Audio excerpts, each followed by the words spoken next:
Bonjour à tous, bienvenue à cette présentation. Il y a eu un petit changement de programme, donc en fait, je vais vous présenter ce quickie en anglais. So thanks for being here, sorry for the short delay, and thanks to the organizers for letting me do this. So my name is Giulia Bianchi, I'm a data scientist at Xebia.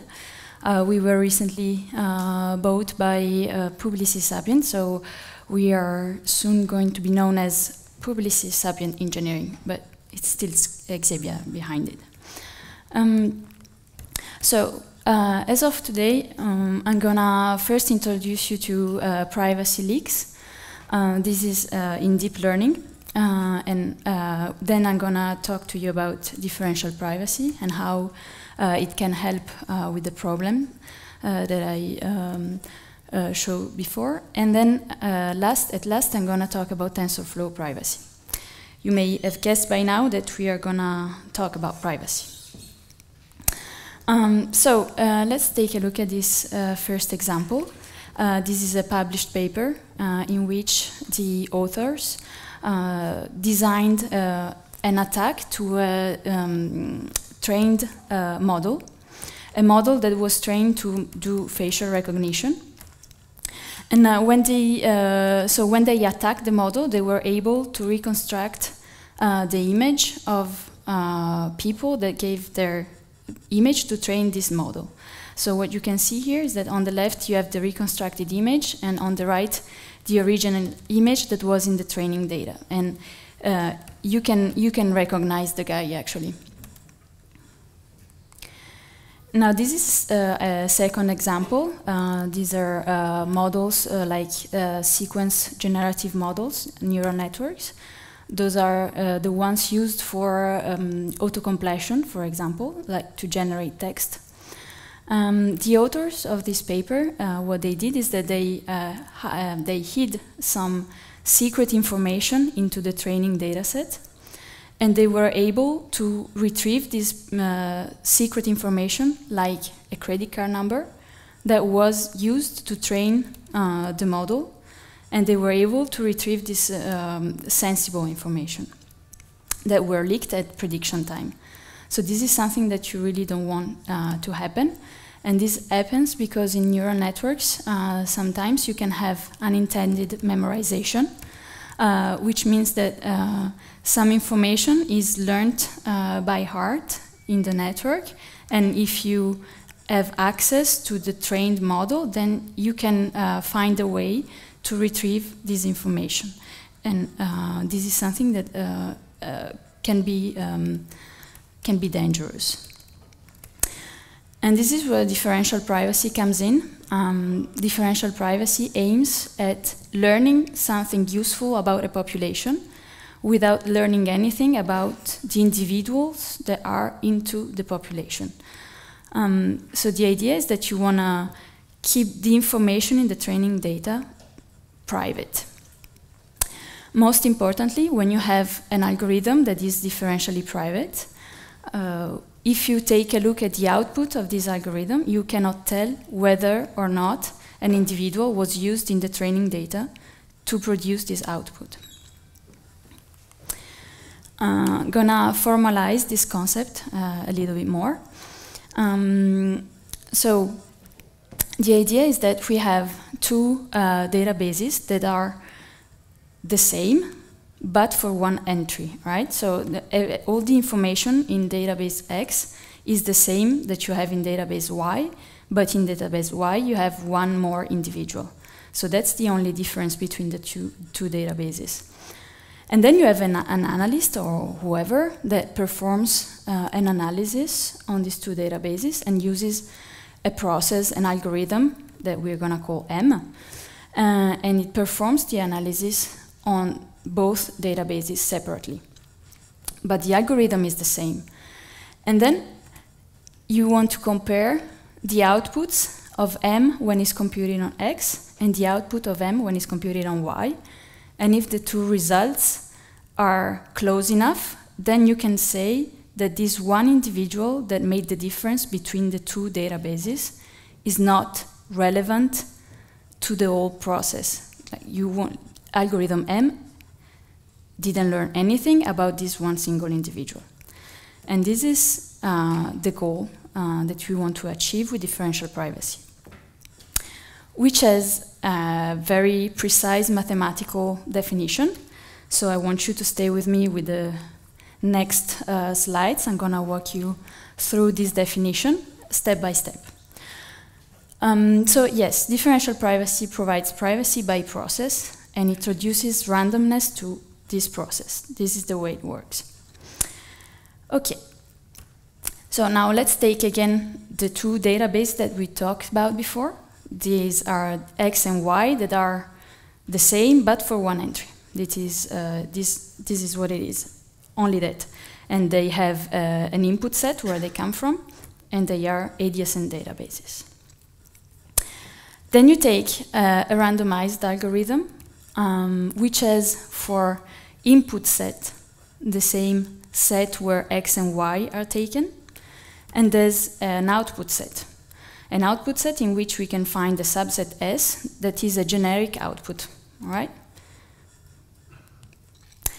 Then we will say that this randomized algorithm is epsilon delta differentially private if it respects this definition. I'm going to simplify it so that we can understand it easier. So first of all, we put delta equal to 0. This is a possible value of delta, and in this case we're going to say that the algorithm is only epsilon differentially private, but it's okay for the moment. And then we're going to take epsilon also close to 0. This is just to make it easier. And when epsilon is close to 0, then the exponential is close to 1. So we simplified all of this definition to this equation. And what this equation says is that if you take the probability of obtaining S as output when M is computed on X, and you divide it by the probability of obtaining S as an output when M is computed on Y, this ratio is upper bounded by 1. So this is the formal definition of what I was saying before. The algorithm here didn't learn on this single input that makes the difference between the two databases. So that's a long definition for something that can help us, and the advantages of having this formal definition are multiple. First of all, any deterministic function can be made into a differentially private algorithm in an easy way, and we'll see it later. Second, differential privacy, it's a mathematical definition, so you can derive all sorts of properties that we are not going to list now, but these all properties make it useful in machine learning, which is where we want to go. And last but not least, the privacy guarantee is quantifiable. So once you have trained your model with a differentially private algorithm, then you will be able to say how much privacy you gained into the process. So to focus on the first point, if we have a deterministic function, we can turn it into a differentially private algorithm, and this is done by adding noise, Gaussian noise. So it's a very specific kind of noise, but still, it's a random process. And when you add, so this is your generic deterministic function, you're going to add noise that is drawn by a normal distribution with a 0 average and a specific standard deviation, and you obtain a Gaussian mechanism. This kind of mechanism, it's easy to analyze to derive all the properties that we need to have a deep learning algorithm that is differentially private. So this is the goal that we have.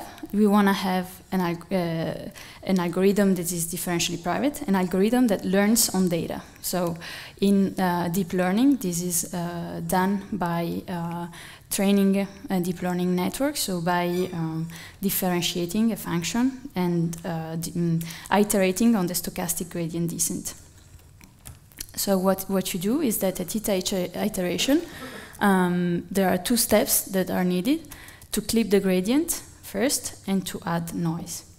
Clipping the gradient is an operation that is done also in deep learning to prevent overfit. Here it's needed just to prove some of the properties of differential privacy. And the second step is to add noise. So at TensorFlow, they studied this topic, and here what you can see is the pseudocode of the training of a deep learning network. What happens is that as an input, you have a loss function that you need to optimize, to minimize specifically. So you have your entry point, this is your training data set, and the parameters, these are the weights of the deep learning networks, and these are the weights that you want to clip. Clip means that they won't, they will be upper bounded by a specific number. So first step of the training process is to initialize the weights randomly, and then you iterate, you compute the gradient. This is the same process as usual in deep learning. Then you add these two steps that modifies the gradient, and then you compute the descent and update the weights with the descent, this descent gradient. TensorFlow, the paper I showed you is the studies that allowed the release of TensorFlow privacy. It's a very recent release, actually. I tested, it's an extension of TensorFlow, so it's available on GitHub. You just do the pipe install TensorFlow privacy. It's really new. So you have some tutorials into this repo, and I tried them. And I also took a look at the code. Here what you can see is that a piece of code in which you choose whether you want to train the network with differential privacy or in the classical way. So there's just a flag here that tells you that if it's true, you use this piece of code. If it's false, then you use this piece of code. And anyway, at the end of the if-else statement, you enter this line, which is the classical model.compile in Keras. So what happens is that if you want to use differential privacy, you instantiate an optimizer that comes from the module TensorFlow privacy, which is called DP gradient descent Gaussian optimizer. It's a long name, but tells it all. That's all you need to know. You have some parameters of this function that comes in.